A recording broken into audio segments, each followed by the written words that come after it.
मैं सबसे पहले यहाँ उपस्थित मेरे बीच पूरे कांगड़ा जिला के ब्लॉक समिति के चेयरमैन और वाइस चेयरमैन और ब्लॉक समिति के सदस्यों और मीडिया का मैं तहे दिल से यहाँ स्वागत व अभिनंदन करता हूँ कि आप हमें यहाँ कवर देने के लिए यहाँ हमारे बीच में पहुँचे हैं। मैं चमन लाल कपूर, मैं बैजनाथ का निवासी हूँ और अबैरी वार्ड 10 से मैं ब्लॉक समिति का सदस्य चुनकर यहाँ तक पहुँचा हूँ।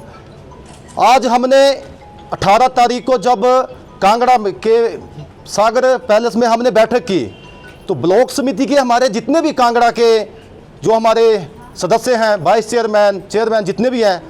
हम सब ने एक संयुक्त बैठक की और उस बैठक में मुझे कांगड़ा जिला का ब्लॉक समिति का अध्यक्ष के रूप में इन लोगों ने मुझे निर्विरोध चुना। उसके लिए मैं इनका धन्यवाद करता हूँ। आज हम यहाँ डीसी ऑफिस में इसलिए एकत्रित हुए हैं,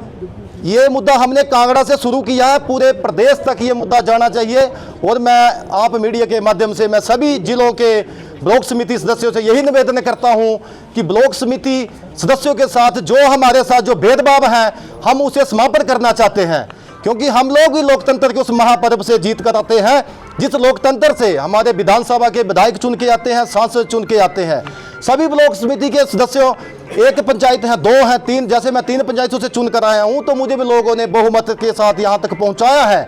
लोगों ने हमारे ऊपर बहुत सी जिम्मेवारियां हैं, लोगों ने हमारे प्रति भी एक अपेक्षा की तरफ हमारी तरफ देखते हैं कि हमें भी कुछ ना कुछ पर्सनल व्यक्तिगत बीडीसी भी हमें कुछ ना कुछ अपनी पंचायतों में डिस्ट्रीब्यूट करे, विकास के कार्यों में हम सहयोगी बने। लेकिन दुर्भाग्य की बात, सबसे बड़ा दुख और दुर्भाग्य की बात है कि पहले 2013-14 में बीडीसी का जो बजट था वो 50 प्लस या 30 प्लस के कुछ आसपास था, लेकिन वर्तमान स्थिति, वर्तमान समय में ये 10% हमारा जो बजट 16वें वित्त योग में किया है, हम उसका रोष प्रकट करते हैं, क्योंकि इस बजट से हम व्यक्तिगत किसी को एक रास्ते तक पैसा नहीं दे सकते। हमारी 10 मांगे हैं जो मैंने यहाँ ज्ञापन पे लिखी हुई है, मीडिया को वो पूरी बता दूंगा। तो हमने जो हमारी कंडीशन ही बहुत ज़्यादा है। पहले क्या होता था, टाइड अनटाइड में कंडीशन है, हम चाहते हैं कि टाइड से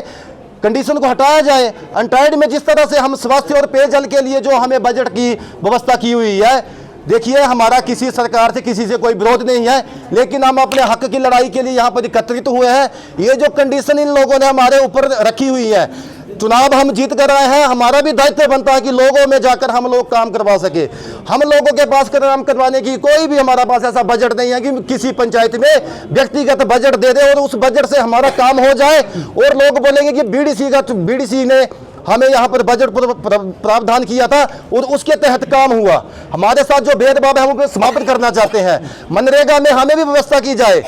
हर कामों में हमारा प्रस्ताव तो हम उसमें डलता है, लेकिन जो काम उठाने की, जैसे एक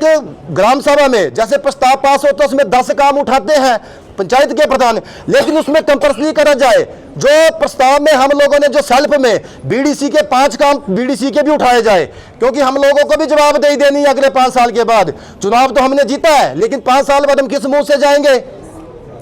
और जो अनटाइड में जो हम पहले पैसा देते थे कि सड़क के लिए, जैसे मान लो पहले क्या होता था कि हम सड़क के लिए अपनी मर्जी से 60,000 दे दिया, 70,000 दे दिया, उसमें भी कंडीशन लगी हुई है 20% हम उस अनटाइड में पैसा दे पाएंगे। टोटल 36,000 हमारा जो पैसा बनता है वो भी हम सड़क के लिए दे सकेंगे। लेकिन देखो दुर्भाग्य की बात है, मैंने पहले भी एक बार चुनाव से पहले टीसीपी का मुद्दा उठाया था। मुझे लगता है कई बार जो प्रशासन है वो भी गलतियां करता है। टाउन कंट्री प्लानिंग एरिया में हमारा पूरे हिमाचल प्रदेश की पंचायतों को शामिल किया, क्या पता उसका हमें नुकसान हुआ है आज।